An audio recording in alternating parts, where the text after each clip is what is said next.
Papo Mineiro, numa prosa de saúde pública, com o enfermeiro Leonardo Santos, especialista em planejamento e gestão social pela Universidade Federal de Juiz de Fora.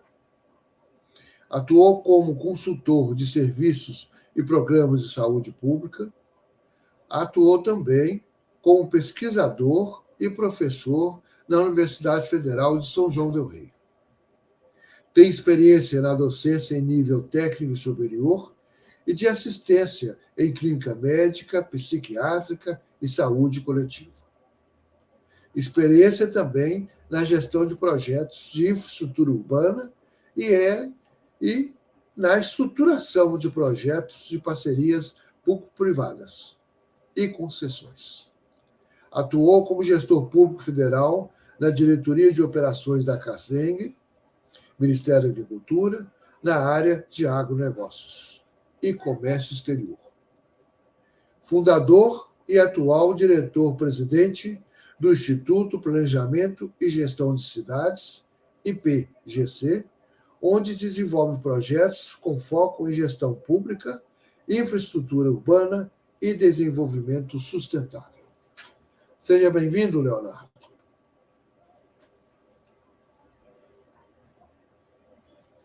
Boa tarde, Hernani. Muito obrigado aí pelo convite de bater esse papo mineiro aí com você.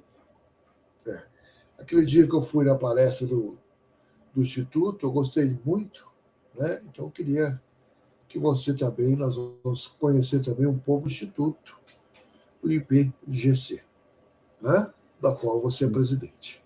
Então vamos lá. Onde é que você nasceu? Como é que foi essa sua trajetória? E depois nós chegamos no IPGC. Então, Hernani, eu sou mineiro, né? Mineiro do interior de Minas, da Gema, nascido em Pitangui, em 84, estou atualmente com 40 anos. E desde menino a família mudou para Martil Campos, que é uma cidade vizinha, né? A famosa Badia, conhecida pela padroeira, né? do município. E lá onde eu ingressei nos estudos, né? Fui para lá quando criança ainda, meu pai comprou uma fazenda e resolveu sair de Pitangui e mais ainda para o interior, que é numa fazenda no distrito de Ibitira, né? Que é o maior distrito do município de Martil Campos. E desde criança eu fui fascinado, né? Mesmo morando na roça, eu tinha aí um fascínio pelos estudos e pelo conhecimento. E eu lembro como hoje, né? Eu tinha raiva quando entrava o período de férias, que era dezembro. Mas é verdade. Doido para chegar fevereiro para passar o carnaval logo, porque a escola era o meu maior prazer, né? Ir para a escola e poder aprender e conviver com os professores, com os alunos. E desde menino eu tinha esse conhecimento, esse fascínio pelo conhecimento, né? E aí, obviamente, morando no interior, na zona rural, com poucas condições para estudar. Naquela época ainda, a vaga na universidade era sonhada, você disputava aí com 100, 120 alunos, né? Muito diferente da realidade de hoje, que praticamente a universidade te convida para ir estudar, ou seja, tem mais vaga do que alunos, mesmo as privadas, com mais acessibilidade. E aí eu estudei, né, a vida inteira na escola pública, e no último ano eu fui fazer um cursinho, né, no famoso Pitágoras, né, que ia para o interior levar as apostilas. E aí eu comecei a trabalhar com 16 anos, peguei o meu acerto com 17 anos e meio e fui pagar aí um cursinho preparatório. E aí eu estudava de manhã e à tarde no cursinho e à noite na escola pública, né, na escola estadual. E aí consegui prestar o vestibular na UENG, Universidade do Estado de Minas Gerais. Como eu gostava muito da área biológica, né, e a enfermagem era uma formação ainda, naquela época, né, tinha um prestígio muito grande, ainda tem, mas do ponto de vista de mercado, porque o governo estava ampliando o programa Saúde da Família. O ministro, naquela época, quando eu estudava, que criou o PSF, né? Isso foi no início do governo FHC.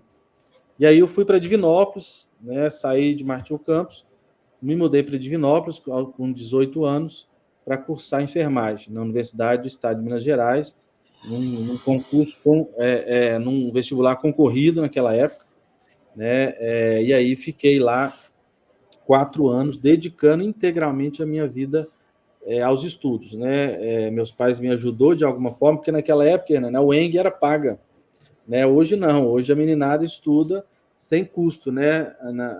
Em Divinópolis era a Fundação de Educação de Divinópolis, a antiga FUNED, e a mensalidade era tão cara quanto as particulares, mas a gente conseguiu, ganhou umas bolsas de pesquisa e a família ajudando, e eu consegui encerrar aí a minha formação em enfermagem, mas desde do meio do curso eu já entendi que a minha paixão era gestão, né? Eu dedicava muito mais às aulas de planejamento, gestão de saúde pública, do que às aulas de anatomia, bioquímica, fisiologia, que são as áreas, de fato, da clínica, né? Envolvi com a área de pesquisa, fui trabalhar no Ministério, ainda estudante no Ministério da Saúde, para implementar o VERSUS, que é o programa do governo federal que levava a proximidade da formação da graduação junto com o sistema de saúde SUS, que a grande crítica naquela época era que os profissionais, médicos, enfermeiros, não eram formados para o SUS, era formado para as clínicas particulares. E aí não conseguia lidar com a população de baixa renda, não conseguia tratar bem, criar vínculo, né? E aí o governo criou um programa para humanizar e para aproximar as escolas de saúde com o sistema único, para melhorar aí os profissionais de assistência. E aí de lá para cá formei, antes de eu formar naquela época, você já sai empregado, né? E fui trabalhar mais no interior, em Lagoa da Prata. Fiquei lá 3 anos, e uma mente inquieta, né? E lá fui trabalhar com saúde mental, num CAPS, num Centro de Atenção Psicossocial, e naquela época os cursos de enfermagem, né, as faculdades no Brasil, estavam no momento de expansão. O governo federal, o governo Lula, criou o REUNE e pagava bolsa, o ProUni. Então, as faculdades abriram em todas as cidades. E na época a PUC abriu um campus em Arcos. Eu trabalhava em Lagoa da Prata, Arcos é do lado. E eu fui para a sala de aula, eu nunca esqueço, com 22 anos. Os meus alunos eram mais velhos do que eu. Eu formei e já comecei a trabalhar com saúde mental, e à noite eu ia dar aula na PUC de Arcos, na área de enfermagem. E aí fiz minha especialização, e de lá para cá eu voltei para Divinópolis. Né? E aí, com o meu retorno para Divinópolis, eu vim trabalhar na prefeitura. Eu virei o gerente de planejamento da Secretaria de Saúde, que Divinópolis é uma cidade grande, né? Nós estamos falando aí quase 300 mil habitantes. Não, e saúde aí é muito bem, né? É forte. Saúde aí é bem contada. A cidade tem hoje 5 grandes hospitais, tem três escolas, né, públicas, Cefet, o FSJ, que inclusive tem todos os cursos da FSJ de saúde, inclusive tem medicina. A área de saúde aqui é uma área muito forte na cidade. Sim. E aí o Pitágoras tinha acabado de comprar a Fadom naquela época, na época das mudanças, né? E aí eu fui fundar os cursos de enfermagem e de saúde no Pitágoras. Então eu trabalhava na prefeitura durante o dia e à noite eu era coordenador de curso. Né? E aí nessa época a FSJ veio para Divinópolis, o campus, o Lula na época estava ampliando os campos, e aí abriu um concurso, né, na FSJ para professor, e eu prestei o concurso e fui dar aula na Universidade Federal aqui no campus Dona Lindu, em Divinópolis, da UFSJ. Né? E eu sempre gostei do conhecimento, né? Minha história da infância lá, uma mente inquieta. E aí eu fiquei 3 anos na universidade, né? E queria ir para a área de gestão, porque a minha paixão era gestão pública, administração. E aí, na época, um amigo meu que era deputado falou: olha, eu tenho uma vaga para diretor da Companhia de Armazéns e Silos, na área do agronegócio, ou seja, radicalmente diferente da minha área, que era saúde. E aí eu fui ser diretor de operações da Caseng, Companhia de Armazéns e Silos do Estado de Minas Gerais, que tinha sido vendida para a Conab, numa dívida que o Estado tinha com a União. Ele passou, na época, o Benge, Caseng, e a Conab era a gestora da Caseng. E aí eu saí de Divinópolis, saí do meu concurso aqui da Federal, foi uma decisão difícil, até porque, né, se abandonar um concurso, e fui para Belo Horizonte ser diretor de operações da Caseng. E lá que eu encontrei a área de infraestrutura, porque a Companhia de Armazéns e Silos lida com infraestrutura, né? É uma cadeia de armazenagem Sim. e tratamento dos grãos para fazer a exportação. Aí eu fui estudar sobre logística, fui para a China trabalhei lá durante quase 3 meses para estudar a rota da soja, né? Como é que o Brasil produzia e escoava e fui rodar o país inteiro para ajudar o Ministério, na época era a Cátia Abreu, a ministra, a organizar o sistema logístico do Brasil. E aí eu fui, na época, quando eu estava em Divinópolis ainda na universidade, a gente criou um movimento popular, que era o Move Cidade, e aí eu fiquei 2 anos e meio na Caseng. E aí entrou aquela crise do governo, o impeachment da Dilma, né? E acabou que o Temer chegou, mudou a lógica, botou um ministro, né? Que tinha uma visão totalmente diferente sobre agronegócio e gestão. E aí eu peguei o antigo Move Cidade, que era uma instituição de gestão de cidades lá em Divinópolis, e levei para Belo Horizonte e transformei no Instituto de Planejamento e Gestão de Cidades, hoje conhecido como IPGC. A nossa cidade em Divinópolis, então você conhece o Wander Sena? Conheço. O Wander Sena ajudou a gente a escrever o livro Divinópolis mais 20, que era o planejamento da cidade para os próximos 20 anos, e eu participava do grupo junto com o Wander. Porque eu me envolvia em várias coisas da cidade, né? O Conselho Municipal de Saúde, a associação, as associações comunitárias, a parte da FIENG, que tem um Conselho de Desenvolvimento Local.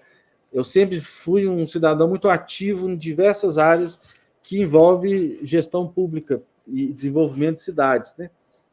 Por isso que eu transito muito bem, saio de uma área, vou para outra por causa dessa paixão pela gestão e por ter aí essa curiosidade de aprender diversos setores que está vinculado à gestão das cidades. Mas o Wander foi um grande parceiro nosso nessa época. Muito meu amigo. E aí, seu amigo aqui em Divinópolis? Sempre que eu vou para Divinópolis, ele nem deixa eu ficar em hotel, eu fico na casa dele. Legal. E aí, Hernani, nessa minha história eu fui para o IPGC, isso foi em 2007, né? A fundação dele foi aqui em 2013, então é uma instituição de 11 anos.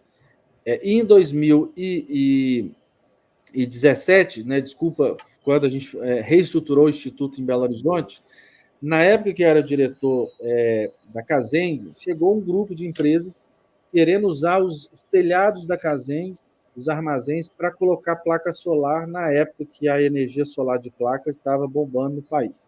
Eu era o diretor da área, diretor técnico, e eu que recebi os empresários e fui entender o que é energia solar, a compensação da geração distribuída e toda essa lógica que o Brasil, de forma muito pioneira, conseguiu oferecer para o cidadão, né? Poder gerar sua própria energia e abater na conta que ele usa todo mês. E aí eu saí do governo federal e peguei essa ideia e fiquei com ela na cabeça. Quando a gente fundou o Instituto, eu falei, pô, gente, imagina se a prefeitura, que é o maior consumidor de energia de qualquer cidade, ou seja, é a instituição que mais consome energia para os hospitais, para as escolas, os prédios públicos, para a própria iluminação, gerasse a sua própria energia, reduzisse o gasto, melhorasse a qualidade de vida do cidadão e ainda reduzir as energias que não são limpas, porque o Brasil ainda queima diesel para as termoelétricas, né? Ou seja, a gente não tem uma matriz 100% limpa. E aí eu chamei um prefeito, um amigo meu, o Zé Fernando Aparecido, prefeito de Conceição do Mato Dentro, e ele me mandou as contas da prefeitura de energia. Aí eu liguei para as empresas e falei, pô, Léo, é um belo de um projeto. Só que naquela época eu não entendia nada de PPP, né? Ou seja, a área de PPPs é uma área muito restrita para as grandes capitais. Belo Horizonte, São Paulo, enfim. Aí eu fui, pô, mas o investidor quer colocar o dinheiro, a prefeitura tem a demanda, vai gastar menos. Onde que está a peça que está faltando, né? Aí um amigo meu, contando essa história, ele falou, pô, Léo, isso é clássico de uma PPP, onde o privado investe, dá uma economia e ele recupera o investimento ao longo dos anos. Porque a antiga lei de licitações, os contratos poderiam ser só de 5 anos. E em 5 anos não tinha como a empresa que investiu recuperar o investimento e dar o desconto para a prefeitura. Era projeto de longo prazo.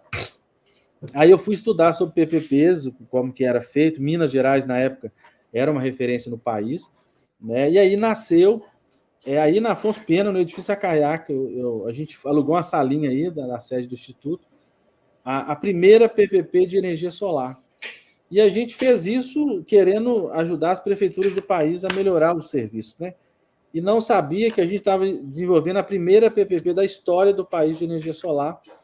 E o povo mineiro é um povo desconfiado, pois isso é muito inovação para a nossa cabeça, né? A gente não conseguiu levar o projeto para nenhum prefeito de Minas, mas teve um cearense lá de Quixeramobim, no interior do estado do Ceará, falou, pô, Léo, o Instituto vai modelar, eu não vou pagar nada enquanto prefeitura, vocês vão assumir o risco. Se o projeto der certo, quem paga a instituição é a empresa que está vencendo. Por que não?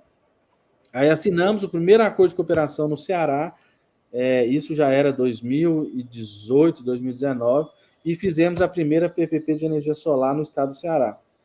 E aí foi um sucesso, né? Depois o Piauí, o governo do estado do Piauí chamou a gente, o Wellington Dias, que era o governador, hoje é atual ministro do governo Lula, e aí fizemos o primeiro estado, né, a fazer uma PPP de energia solar, e naquela época o Márcio Lacerda estava fazendo a PPP de iluminação, que foi a primeira PPP do Brasil, de iluminação pública nas capitais. Aí a gente teve uma ideia, por que não juntar iluminação com energia solar e trazer um braço que é fundamental para o desenvolvimento da cidade, que é a telecomunicação, para colocar o Wi-Fi nas praças, as câmeras de vídeo monitoramento, que era aquele projeto frustrado do governo de Minas, do Olho Vivo, não sei se você lembra, né, que o governo queria oferecer câmeras para os municípios, mas o projeto era muito caro e as prefeituras não conseguiam fazer a manutenção das câmeras.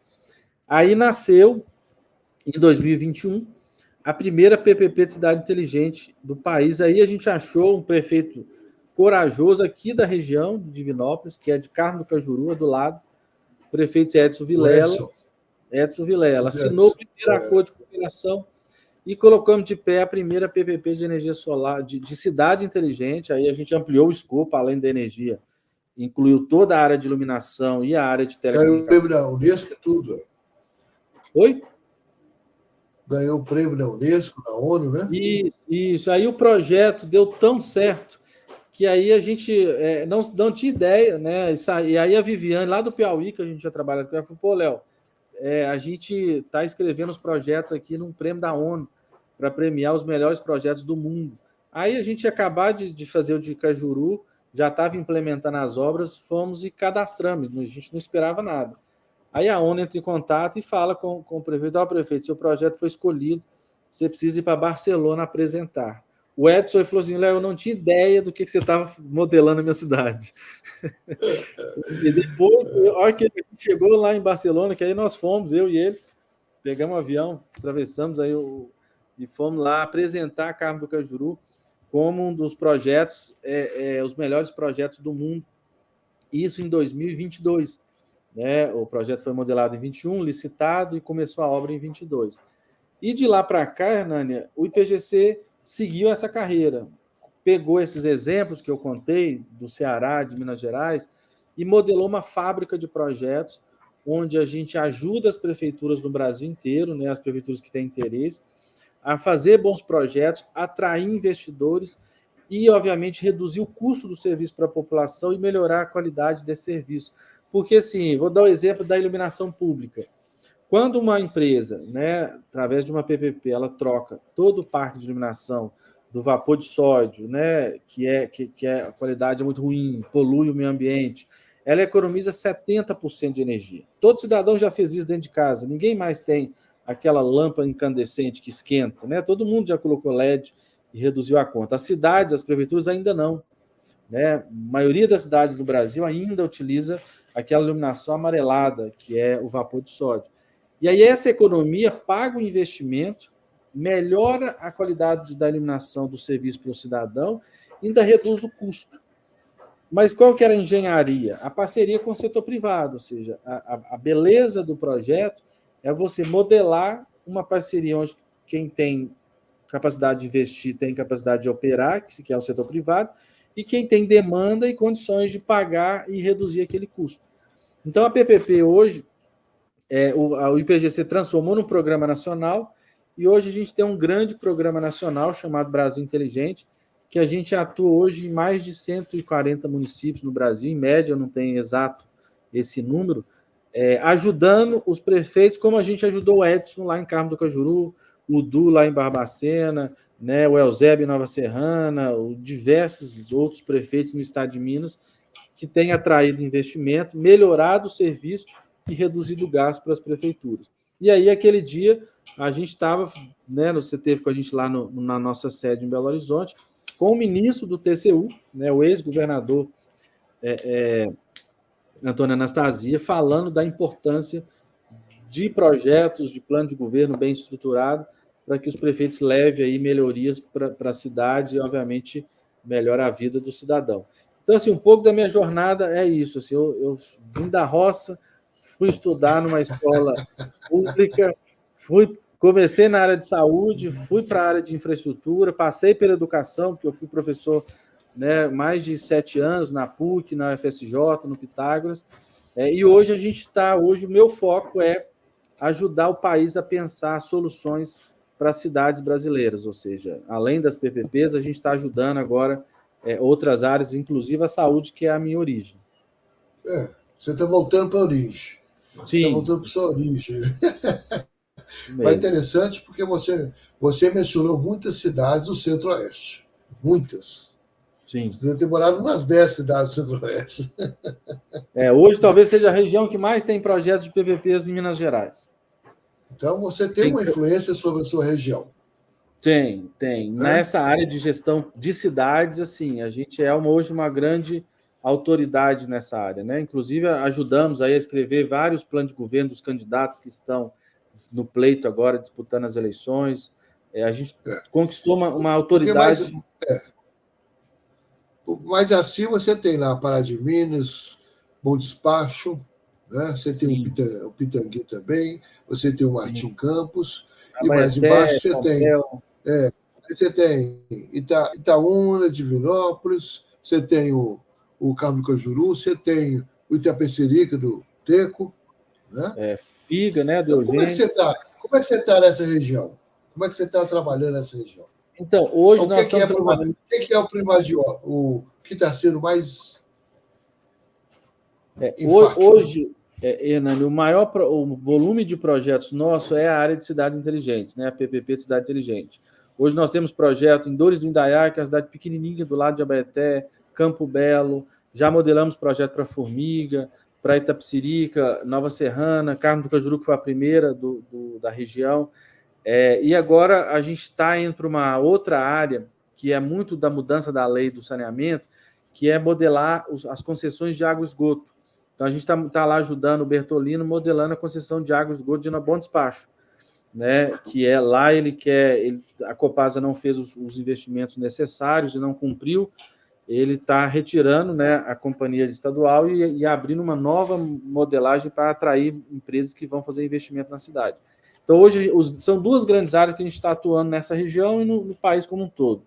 Cidades inteligentes, que envolvem iluminação pública, energia solar e telecomunicações, e a área de saneamento básico. Muito bom, muito bom. E aí, essa forma agora de cidade inteligente, cidade criativa, cidade sustentável, cidade solidária, esses nomes todos. Humana, esses nomes todos. Como é que você está vendo esse trabalho, Leonardo? Tem muita fraude aí ou o pessoal está trabalhando sério? Tem muito discurso, Hernani, assim, sabe? Tem muita poesia e, na prática, a gente ainda vê poucas coisas, né? Tem muito especialista de coach dando palestra, montando programas, fazendo webinar, tem muita gente falando sobre o tema. Mas você vai na prática, o lixo não é tratado, né? O básico não está sendo feito. O esgoto está nas áreas de preservação permanente nos nossos rios, né? Ou seja, cidade inteligente não é só tecnologia de Wi-Fi, LED, energia solar, assim, é muito mais amplo, né? Você constrói uma cidade inteligente a partir de cidadãos inteligentes, que precisa de uma rede de educação melhor, um sistema de ensino que qualifica mais os nossos jovens e as nossas crianças, né? Você precisa de projetos de infraestrutura que resolvam o básico, que é a questão do saneamento, que não resolveu. Minas não acabou com os lixões, né? Mais da metade dos nossos municípios ainda faz descartes, na própria Divinópolis, né? Não precisa ser, vamos falar de cidade pequena, não, né? Ou seja, na nossa visão do IPGC, que tem um programa de cidades inteligentes, a cidade inteligente é um conjunto de diversas inteligências locais ou pontuais que somadas melhora a qualidade de vida daquele cidadão e o torna mais inteligente, né? Desde uma área de uma regularização, né? Hoje o Brasil ainda é campeão em invasões, né? O governo federal teve que criar um programa, o REURB, para regularizar ocupações no Brasil, que tem todas as cidades. O prefeito não consegue controlar a ocupação no seu perímetro urbano, né? E depois fica regularizando a invasão, né? Ou seja, que é uma coisa mais burra e ignorante que isso, né? O governo criar um programa para regularizar alguém que invadiu uma área de APP, né? Uma área de preservação, um patrimônio público que é uma área. Então, a minha crítica, Hernani, assim, as pessoas têm que falar menos e fazer mais projetos, e atrair mais investimento, e colocar capital, que seja privado, seja público, nessas cidades. E eu falo assim, o Brasil, o maior problema nosso não é recurso, é inteligência. A inteligência é o maior ativo, né, para transformar os nossos municípios. E aí você precisa de gestores inteligentes, que consigam fazer bons projetos, que consigam fazer boas parcerias, que consigam separar as agendas do cidadão das brigas partidárias, né? Porque a gente vê, eu te dou vários exemplos de cidades que perdeu projetos de PPPs porque o vereador entrou na briga com o prefeito e me colocou no meio, ou seja, o meu projeto virou barganha para ele, porque se o prefeito fazia o projeto, ia melhorar o cidadão, e o prefeito ia ser bem avaliado. O vereador entender isso, pô, eu não vou aprovar. E aí quem perde? O cidadão. Então, assim, e aí, aí dá para a gente falar de cidades inteligentes com Câmara de Vereadores que usa projetos estratégicos como barganha política e disputa partidária. Então, assim, a inteligência é um ativo que ela é horizontal.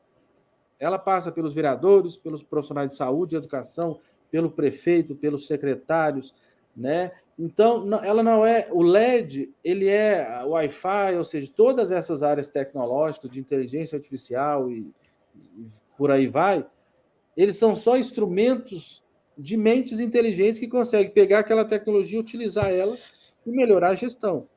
Mas o fato e essa é uma discussão, né? O conceito ainda ele não chegou no nível prático para dizer assim, ó, nós temos hoje gestores estratégicos inteligentes que constroem cidades melhores. Vê o nível de debate dos nossos candidatos a prefeito, né? Ou seja, daí dá para se ter uma ideia. Agora, Leonardo, os prefeitos às vezes reclamam que não sabe buscar o dinheiro. Você faz esse tipo de trabalho no PGC? Faço. No programa de parceria público-privada, Hernani, é a ação que a gente mais faz. A gente pega a realidade daquele município, a demanda do prefeito, e faz um estudo de viabilidade, aí envolve a equipe de engenharia, a equipe econômica, a equipe jurídica, para ver se tem segurança jurídica, modela um projeto para ir para o mercado atrair os investidores. Por quê? Porque hoje, é o que eu falo, o Brasil sobra investimento para as cidades. Falta bons gestores com projetos qualificados. Que empresário que não quer investir numa PPP que tenha a COSIP como garantia durante 25 anos? Ou seja, é um belíssimo do negócio. Só que o prefeito não entende o que é uma PPP, não sabe modelar o projeto, fica aderindo à ata de registro de preço de luminária, umas luminárias de baixíssima qualidade, que vem em container exportado, aí fica o vendedor na porta do prefeito balançando a ata, o prefeito adere minha ata. Sabe assim, os prefeitos, a prefeitura contrata mal, projetos que são estruturantes, eles vão para contratos simplórios em ata de registro de preço. Aí depois a luminária dá problema, o prefeito está com a avenida piscando e o vendedor foi embora. Na concepção da PPP é diferente. Então, assim, hoje a gente tem ajudado os prefeitos, né?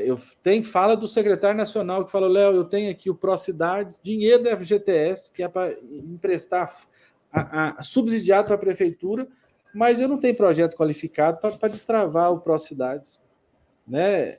Então, hoje, esse é um desafio. Projetos qualificados que atendam o cidadão, naturalmente vai ter investidor, seja de recursos do próprio governo federal, seja dos próprios bancos públicos que têm linha de financiamento subsidiado, ou até do setor privado a partir das PPPs e concessões. Muito bem. Nosso tempo está terminando. Queria que você deixasse uma mensagem. Eu queria, assim, uma mensagem curta, né?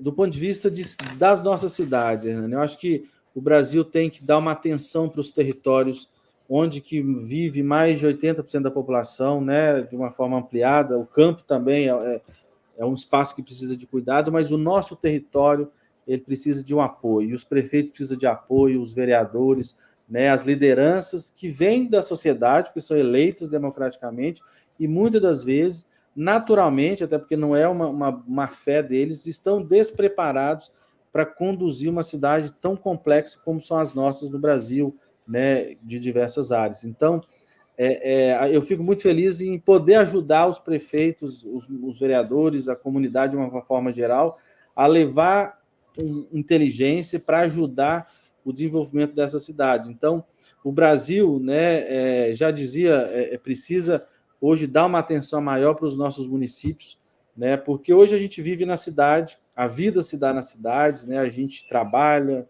né, vive e produz nos territórios, o Estado e a União é uma abstração, né? Então, a gente tem que rever uma série de legislações, desde a da questão tributária, né, que hoje não é uma visão muito clara, para dar assim, uma atenção principal nos nossos municípios para que a gente consiga melhorar ainda mais a qualidade de vida do cidadão. Mas é isso, eu acho que esse é o recado que eu deixo, que a cidade, o nosso vice-presidente fala isso, né? A gente teve lá os séculos da indústria, o século das máquinas, o nosso século é o século das cidades, é onde a vida acontece e que a gente precisa de cuidar de uma forma especial. Não tem dúvida. O IPGC está com quantos anos? 11 anos. É um 11 adolescente. anos. Não, tá bom, é um bom tempo. E você tem quantos hoje colaboradores?